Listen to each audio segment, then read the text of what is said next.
तो दोस्तों आज हम बात करने वाले हैं अपॉइंटमेंट लेटर में कॉमन सी होने वाली मिस्टेक्स के बारे में, जो कि दिखने में तो बहुत ही इनसिग्निफिकेंट होती हैं, लेकिन कंपनी के ऊपर बहुत ही सिग्निफिकेंट डैमेज कॉज कर सकती हैं।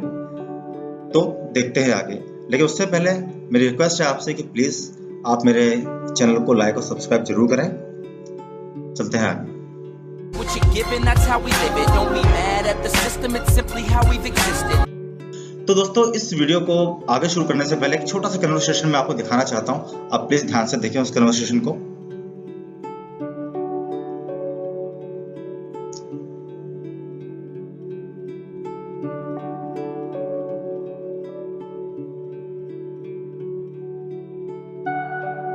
तो यहाँ पे आपने देखा कि जो सीन है, जो ये सिनारी है, उसमें क्या है कि ये जो बुजुर्ग सा दिखने वाला व्यक्ति है, ये इस कंपनी का सिक्योरिटी सुपरवाइजर है, जिसको उसका मैनेजर डांट रहा है लेट आने के लिए।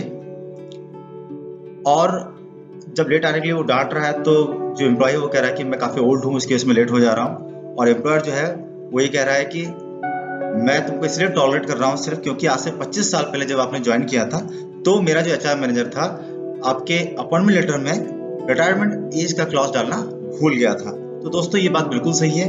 अगर आपके अपॉइंटमेंट लेटर में एचआर मैनेजर भूल जाता है रिटायरमेंट एज का क्लॉज डालना, तो ये बहुत ही मुश्किल हो जाएगा एम्प्लॉयर के लिए किसी भी ओल्ड एज एम्प्लॉय को अपनी कंपनी से बाहर निकालना। तो इसी संदर्भ में अगर हम बात करें आगे, तो रिटायरमेंट जो होती है वो डिपेंड करती है आपके नेचर ऑफ जॉब के ऊपर।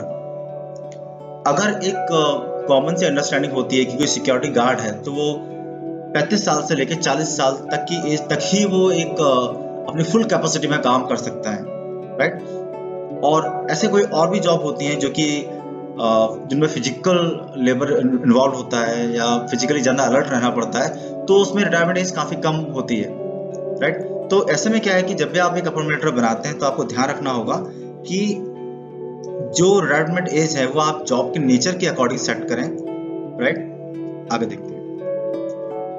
अगला हमारा है कि जो कॉमन मिस्टेक होती है वो होती है नोटिस पीरियड को लेकर के। हालांकि सारे अपॉइंटमेंट लेटर में नोटिस पीरियड जरूर मेंशन होता है, लेकिन मिस्टेक्स कॉमन क्या होती हैं वो होती है जैसे कि कई बार क्या होता है कि एम्प्लॉय और एम्प्लॉयर का जो नोटिस पीरियड का जो क्लॉज होता है दोनों में डिफरेंस होता है। एम्प्लॉयर कहता है कि अगर एम्प्लॉय छोड़ के जाना चाहता है तो उसे 90 डेज सर्व करना पड़ेगा, और मैं निकालता हूँ 30 डेज में 30 डेज का मैं पैसा पेमेंट करूंगा एम्प्लॉय को। तो ये गलत है। एक्चुअली क्या है कि दोनों तरफ से कंडीशन सेम होनी चाहिए, क्योंकि नेचुरल लॉ ऑफ जस्टिस यहाँ पे वर्क करेगा।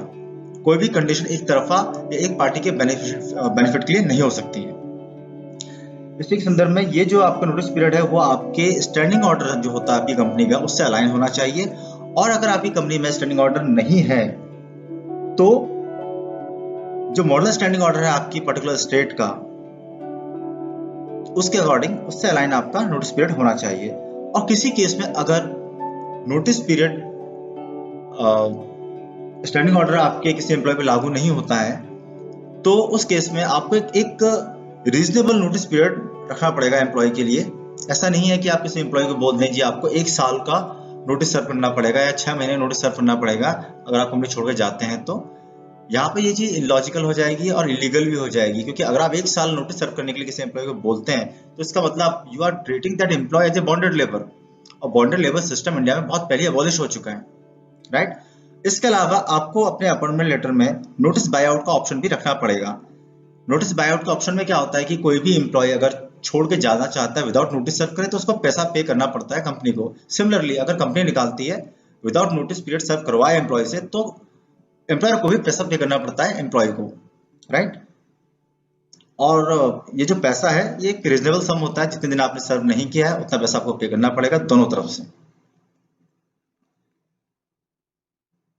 और अगर किसी केस में, अब यहाँ पे आप थोड़ा ध्यान देना इस बात पे, अगर किसी केस में आपने किसी एम्प्लॉय का पैसा डिडक्ट किया है क्योंकि अगर उसने नोटिस पे सर्व नहीं किया है तो एज ए एम्प्लॉयर आपको सफिशिएंट प्रूफ अपने पास में रखने पड़ेंगे कि उसके नोटिस पीरियड ना सर्व करने से आपको मॉनेटरी नुकसान हुआ है, आपको फाइनेंशियली नुकसान हुआ है। क्योंकि अगर ये मैटर लिटिगेशन में चला जाता है तो आपको वहां पे प्रूव करना पड़ेगा लेबर अथॉरिटीज को, कोर्ट को, कि एक्चुअल में क्या है कि इस एम्प्लॉय के नोटिस पीरियड सर्व ना करने से मेरा इतना मॉनेटरी टर्म्स में लॉस हुआ है। क्योंकि जो नोटिस पीरियड है this is not a earning to the employer, this is only a way to minimise the loss, right. तो ये प्रूफ करना पड़ेगा एम्प्लॉयर को कि ये एम्प्लॉय जो था इतना सिग्निफिकेंट था, ये चला गया, मैंने नोटिस सर्व किया, तो मेरा जो नया बंदा मैं हायर करूंगा उसको हायरिंग में, उसकी और भी सारे प्रोसेस में, ट्रेनिंग डेवलपमेंट में मेरा इतना लॉस होगा, तो जो मैं इस एम्प्लॉय से रिकवर कर रहा हूँ वो आपको जस्टिफाई करना पड़ेगा, राइट। अगला क्या है कि अगला एक पॉइंट होता है आपका intellectual property, trade secret, conflict of interest. ये क्लॉज आपको जरूर डालना पड़ेगा। अभी क्लॉज वर्क कैसे करेगा मैं आपको बताता हूँ। देखिए कई बार क्या होता है, और अक्सर ये होता है कि हर कंपनी की अपनी खुद की पॉलिसीज होती हैं, काम करने का तरीका होता है, कुछ सीक्रेट्स होते हैं। सपोज मैं एक एग्जांपल देता हूँ रेस्टोरेंट का। तो रेस्टोरेंट में क्या होता है कि कुछ रेसिपीज होती है जो कि कॉन्फिडेंशियल होती हैं, जो बाहर नहीं बताते हैं किसी को। तो अपने क्लॉज में आपको डालना पड़ेगा अपॉइंटमेंट लेटर में कि आप during the course of employment और after separation also you can not disclose this information to anyone. क्योंकि अगर आप ये चीज नहीं डालेंगे उसके अपॉइंटमेंट लेटर में, तो वो तो जाके अपने घर पे बता देगा अपने वाइफ को कि ये रेसिपी बड़ी अच्छी थी, क्योंकि वो भी चाहेगा घर पे इस तरह का खाना मिले उसको, टेस्टी खाना जो कि आपके रेस्टोरेंट में बनता था। वो रेसिपी आपकी वाइफ, आप अपनी एम्प्लॉय अपनी वाइफ को बताएगा, वाइफ अपने 4 दोस्तों को बताएंगे, तो क्या होगा, वो रेसिपी पूरी मार्केट में चली जाएगी और अल्टीमेटली क्या होगा, आपका जो रेस्टोरेंट है उसका नुकसान होगा, राइट।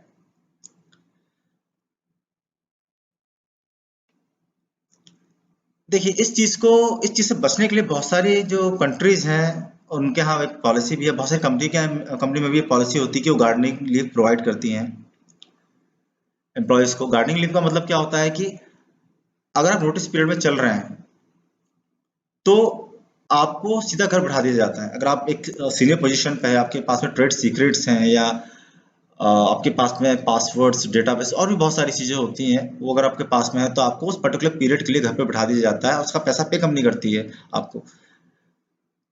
वो जो नोटिस पीरियड होता है उसमें कंपनी अपने सारी चीजों को चेंज कर लेगा, पासवर्ड चेंज करने हैं तो चेंज कर लिया, और जो प्रोसेस होता है प्रॉपर वर्क हैंडओवर का वो पूरा कर लिया, उसे बिना काम कराए। ये सीनियर एम्प्लॉय के केस में होता है, राइट। और एक क्लॉज और है जो कि मैंने मिस कर दिया बताने आपको, ये है आपका प्रोविजन ऑफ डुअल एम्प्लॉयमेंट। देखिए डुअल एम्प्लॉयमेंट कहीं ना कहीं एम्प्लॉयर को तो अफेक्ट करता ही है, और एम्प्लॉय की जो डेडिकेशन होता है उसको भी इम्पैक्ट करता है वो। और जो एम्प्लॉय जॉब के अलावा दूसरा काम कर रहा है, कहीं ना कहीं उसका वो काम, दूसरा काम जो है उसकी प्रायोरिटी होता है, और आप जो उसकी एक्चुअल जॉब है उसकी सेकंड प्रायोरिटी बन जाता है ऑटोमेटिकली। वो अपने पर्सनल काम पे ज्यादा ध्यान देने लगता है। उससे क्या होता है कि अल्टीमेटली जो कंपनी है जिस चीज के लिए वो पैसा इन्वेस्ट कर रही है, पैसा खर्च करती है अपना सैलरी देकर के एम्प्लॉय को, वो कहीं ना कहीं हैम्पर होता है। तो ये क्लॉज आपको डालना पड़ेगा अपॉइंटमेंट लेटर। अगर आप नहीं डालते हैं तो आपको पता भी चल जाए कि डुअल एम्प्लॉयमेंट में, तो भी आप उसको कुछ नहीं कर पाएंगे। अगला हम पॉइंट बात करते हैं बैकग्राउंड वेरिफिकेशन के बारे में। ये ऐसा पॉइंट है जिसको अक्सर कर लोग मिस कर जाते हैं और उसको बहुत ही इनसिग्निफिकेंट समझते हैं अपॉइंटमेंट लेटर के ऊपर। हालांकि बैकग्राउंड वेरिफिकेशन सारी कंपनी में होता है लगभग, और हर पोजीशन के लिए होता है अलग अलग तरीकों से, लेकिन अपॉइंटमेंट लेटर में लोग मिस कर जाते हैं। लेकिन मेरा ऐसा मानना है कि ये क्लॉज जरूर होना चाहिए कि termination clause in case of BGV failure. आपको अपने अपॉइंटमेंट लेटर में ये क्लियर मेंशन करना पड़ेगा कि अगर आपका बैकग्राउंड वेरिफिकेशन फेलियर हो जाता है तो आपको टर्मिनेट कर देंगे। और उसमें क्या होगा कि विद नोटिस और विदाउट नोटिस, ये भी आपको मेंशन करना पड़ेगा। क्योंकि अगर आपने ये मेंशन नहीं किया है तो आप एम्प्लॉय को टर्मिनेट करना चाह रहे हो, और उसमें पता चलता है कि आपने 3 महीने का नोटिस पीरियड का क्लॉज डाला हुआ था पहले अपॉइंटमेंट लेटर में, एम्प्लॉय आपसे कहेगा मुझे 3 महीने की सैलरी दीजिए या मुझे 3 महीने काम करवाइए, जो कि अल्टीमेटली कंपनी का नुकसान ही होगा। तो आपको मेंशन करना पड़ेगा क्लियरली कि दिस इज विद नोटिस और विदाउट नोटिस। और आपको आगे ये भी मेंशन करना पड़ेगा कि अगर आपने कोई भी टर्म वायलेट किया है और बैकग्राउंड वेरिफिकेशन में आप फेल हुए हैं, तो कंपनी आपके वो लीगल एक्शन भी ले सकती है, क्योंकि कंपनी का टाइम, एनर्जी, इन्वेस्टमेंट, पैसा, हर चीज का नुकसान हुआ एक पर्टिकुलर हायरिंग प्रोसेस में। तो या तो वो पैसा रिकवर करेगी कंपनी, आपको लिखना पड़ेगा उसके अपॉइंटमेंट लेटर के ऊपर, या आपको कोई लीगल एक्शन लिया जाएगा, या आपको अपॉइंटमेंट लेटर में मेंशन करना पड़ेगा। अगर आप ये मेंशन नहीं करते हैं तो आप कोई भी लीगल एक्शन उसके खिलाफ नहीं ले पाएंगे, राइट। और सबसे बड़ी चीज, जब भी आप किसी एम्प्लॉय को हायर करते हैं तो आपको एक चीज याद रखनी पड़ेगी कि जो उसका बैकग्राउंड वेरिफिकेशन है उसमें एम्प्लॉय की कंसेंट होना चाहिए, क्योंकि आप बीवीजी के माध्यम से उसकी सेंसिटिव इंफॉर्मेशन को एक्सेस करना चाहते हैं, और किसी भी एम्प्लॉय की, किसी भी नागरिक की सेंसिटिव इंफॉर्मेशन को वेरीफाई करने के लिए या चेक करने के लिए उस नागरिक की, एम्प्लॉय की कंसेंट होना बहुत आवश्यक है। अगर आप ऐसा नहीं करते हैं तो उल्टा एम्प्लॉय ही आपके ऊपर केस कर देगा। और दूसरी चीज कि अगर ये सारे क्लॉजेस आपने नहीं डाले हुए हैं और मैटर कोर्ट में जाता है, तो एक सिंपल टर्म होता है कि एम्प्लॉय बोलेगा वहां पे कि मेरे पास जॉब नहीं थी। जैसे कि अभी जो टाइम चला, लॉकडाउन का टाइम है और बहुत सारी कंपनीज हैं लोगों को निकाल रही हैं, बड़ी मुश्किल से जॉब मिल रही है, तो ऐसे में बहुत सारे एम्प्लॉय झूठ भी बोल रहे हैं, राइट। तो हो सकता है जब ये मैटर कोर्ट में जाए, आप प्लीज नोट कर रखना इस मेरी बात को, कभी ऐसा केस आएगा आने वाले 6 से 7 महीने में। You can like this video अभी, और जब ये केस आता है तो आप डिसलाइक कर सकते हो उसको। ऐसा ना आए तो 6 महीने के अंदर ये केस आएगा ऐसा, जिसमें क्या होगा, एम्प्लॉय ने झूठ बोला होगा किसी छोटी चीज के लिए। जैसे कि अगर उसने किसी कंपनी को 2017 से 18 तक काम किया होगा, तो उसने 17 से 18 की जगह पर 19 दिखा दिया हो, टाइम बढ़ा दिया हो थोड़ा सा, ऐसा केस आ सकता है। तो ऐसे में क्या होगा कि कोर्ट पूछेगी आपसे कि अगर उसने इतना झूठ बोला आपसे अपने, देखिए एम्प्लॉय ने बोला कि मैंने किसी कंपनी में नवंबर की जगह दिसंबर तक काम किया था, राइट। तो सिर्फ 1 महीना बढ़ा देने से अपने एम्प्लॉयमेंट में, अपने एक्सपीरियंस में उसकी जो वर्किंग कैपेसिटी है वो कैसे इम्पैक्ट हो गई, ये कोर्ट जरूर सवाल पूछेगा। और शायद इसका जवाब देना मुश्किल होगा एम्प्लॉयर्स के लिए। तो चीजें बहुत क्लियर होना चाहिए अपॉइंटमेंट लेटर में, बहुत ही क्लियर गाइडलाइंस होनी चाहिए हर चीज को लेकर के। नहीं होगी तो ऑब्वियसली आप कोर्ट में जाने के बाद सस्टेन नहीं कर पाएंगे इन चीजों को। अगला पॉइंट है जो कई बार कंपनी मिस कर जाती है, एम्प्लॉय एक्नॉलेजमेंट इन वर्नाकुलर। एम्प्लॉय एक्नॉलेजमेंट का मतलब है जब भी आप अपॉइंटमेंट लेटर किसी एम्प्लॉय को देते हो, तो अपॉइंटमेंट लेटर जो है उस पर एम्प्लॉय का साइन होना चाहिए। और अपॉइंटमेंट लेटर जो है वो ऐसी लैंग्वेज में होना चाहिए जो कि एम्प्लॉय को समझ में आती हो। अगर आप किसी छोटे लेवल के लिए हायरिंग कर रहे हैं और छोटे लेवल का बंदा हायर किया है आपने, और उसको आपने इंग्लिश लैंग्वेज में और बहुत ही फर्निश तरीके से अपॉइंटमेंट लेटर पे साइन करा लिया, वो तो कल के दिन बोल देगा जी मुझे तो इंग्लिश आती ही नहीं है, मुझे तो कुछ भी साइन करा, मुझे थोड़ा पता था ये है क्या चीज। तो उस लैंग्वेज में होना चाहिए जो लैंग्वेज एम्प्लॉय को समझ में आती है। यानी वर्नाकुलर मैंने इसलिए लिखा है कि जो लैंग्वेज वो एम्प्लॉय बोलता है, मराठी है तो मराठी में हो, तेलुगु है तेलुगु में हो, हिंदी भाषी है तो हिंदी में हो। और इन केस उसको पढ़ना ही नहीं आता है तो उस एम्प्लॉय को कोई दूसरा एम्प्लॉय पढ़ के सुनाएगा, विटनेस बनेगा, और एम्प्लॉय का अंगूठा लगवाया जाएगा उस अपॉइंटमेंट लेटर के ऊपर। अब एम्प्लॉय ही दूसरा पढ़ के सुनाएगा उसको। आप एज ए मैनेजर एचआर और आप एज ए एम्प्लॉयर उसको खुद पढ़ के नहीं सुना सकते और विटनेस खुद नहीं बन सकते हो, क्योंकि अपने केस के लिए विटनेस आप थोड़ा ना हो सकते हो अगर मैटर कोर्ट में जाता है तो कोई थर्ड पार्टी यानी कोई एम्प्लॉय हो, वो उसको पढ़ के सुनाएगा, वो साइन करेगा कि हाँ मैंने पढ़ के सुनाया है इसको पूरा अपॉइंटमेंट लेटर, और तब इसने अंगूठा लगाया है।